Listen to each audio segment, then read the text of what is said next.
আইতাৰ লিপষ্টিক কবি শচীন্দ্ৰ কুমাৰ অধিকাৰী।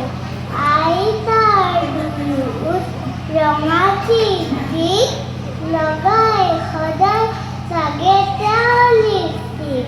পিছে বাৰু ক'ত পাই কোনে দিয়ে কিনি, মনে মনে আনি দিয়ে ককাই কি জানি।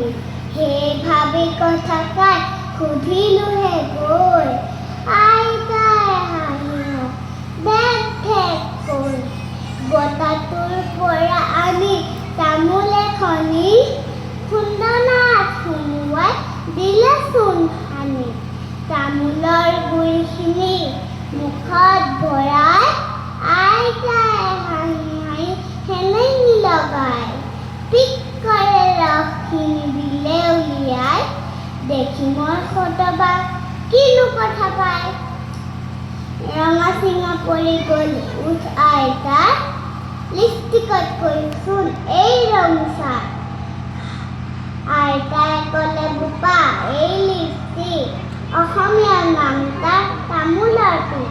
নমস্কাৰ।